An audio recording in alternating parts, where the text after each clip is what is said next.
Rain. We had rain, and we had rain 3 weeks in a fucking row, each at different points. Hey there, folks. Thank you so much again for joining us here for another episode of NASCAR Cup Dates.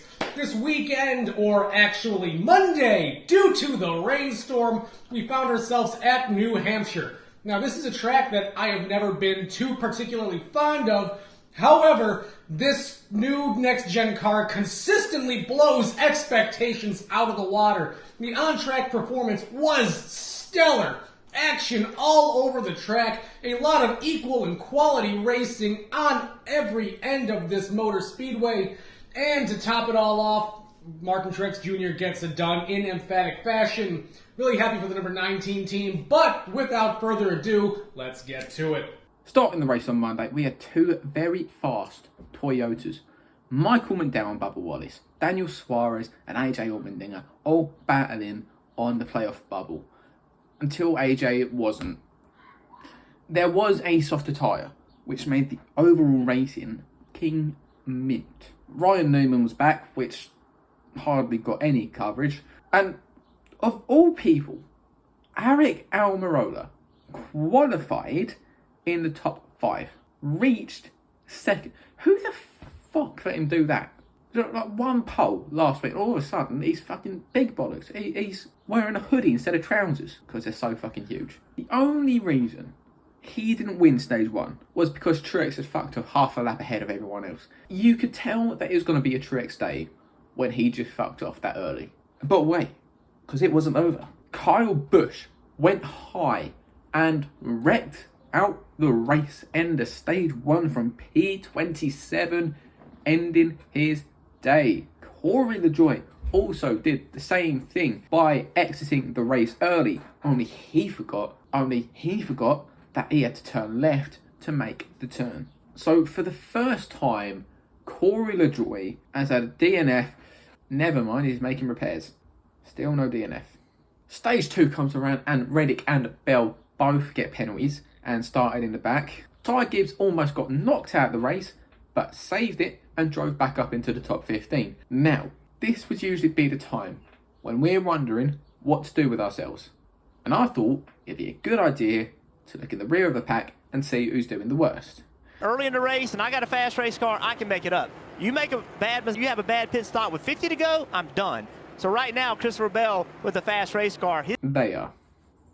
Austin Cindric, dead last out of race-winning equipment that both teammates have won in this season, fighting with Noah Gragson in what has to be one of the worst rookie seasons. I hyped this up so much. I was so wrong. I am eating shit. And it's like watching fucking Dumb and Dumber, especially with this rival running up the front, contending for top 10s, fighting his way into the playoffs and all. He's got a shot, Ty Gibbs.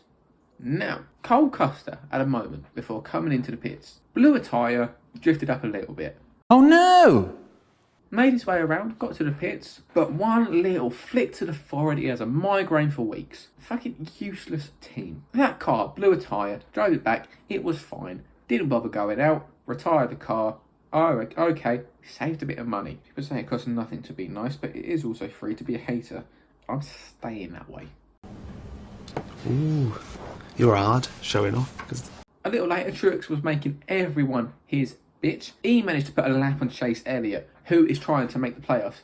He put a lap on Justin Haley, Harrison Burton, Chase Briscoe, working on Bubba Wallace until Eric Jones saw what Kyle Busch did. Eric Jones tried to do the exact same as Kyle. Luckily for him, he didn't get damaged, so he could carry on. Some guys pitted, some guys stayed out. Same guy won the stage, MTJ, stage winner. But hang on, because we're coming to this restart, and there are people that shouldn't be here. Chase Elliott in the top 10. Harrison Burton in the top 10. Chase Briscoe ran 30th for the last few months. Todd Gilliland just outside the top 10. What is happening? Bubba Wallace climbing back up. Austin Dillon trying to stay there. Solid racing all around. Not much to look deeper into. I say one thing. What a fight that was. Truex had the AI on 85 this whole race. All of a sudden, someone said nah, and ran it up to 105. So now he has some questions. Would this be Truex's first win at his 67th home track? Would Blaney score his second win of 2023? Truex actually gapped him in the pits. He was that fast. It was his for the taking. Just not right now. Heading down into the corner. You see the right front just dropped.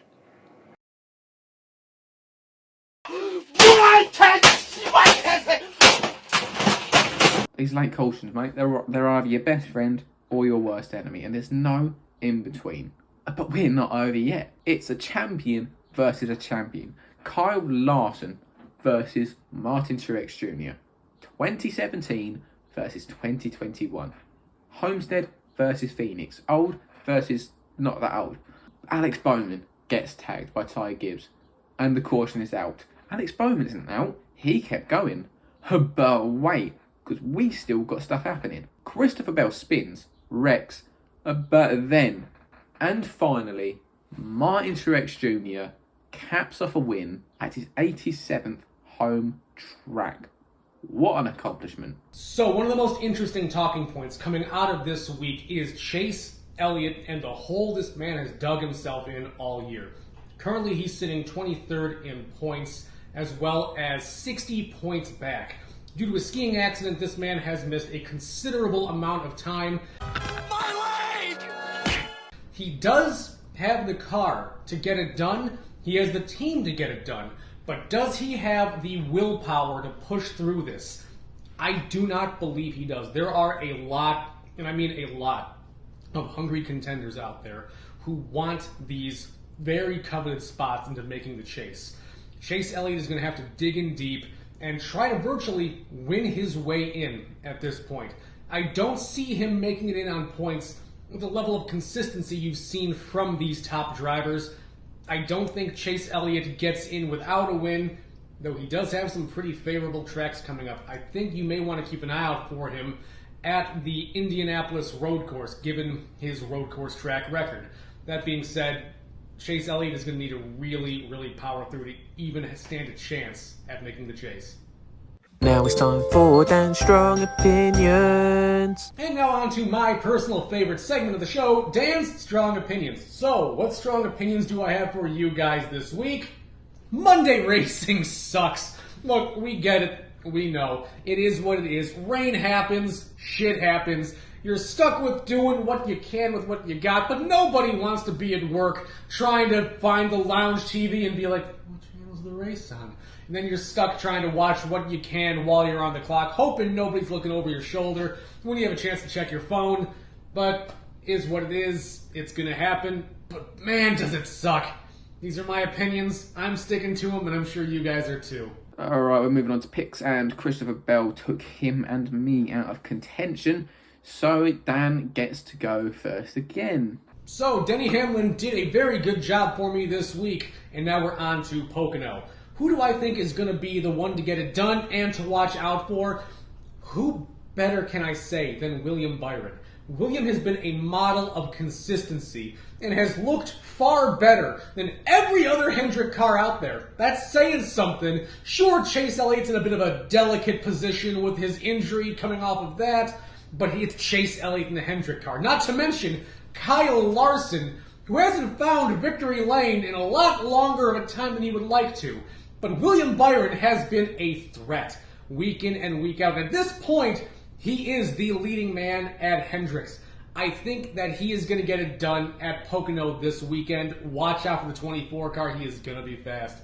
And I see you making that pick, and I am going to take Denny Hamlin because I haven't used him yet and I need to get back in the running. So that's all for this week. Make sure you're engaging with the channels. And with that, that will wrap up the show for this week. Thank you guys so much for joining us. Always a pleasure to have you all here. If you're new here, please like, follow, share, subscribe. You know the whole jazz. You've heard it from all the YouTubers that make far more money than we do, assuming because we make zero currently, but we can get those numbers up thanks to you guys.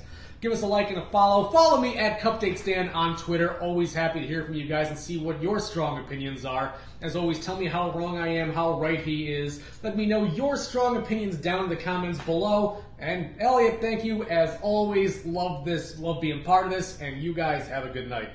Cheers.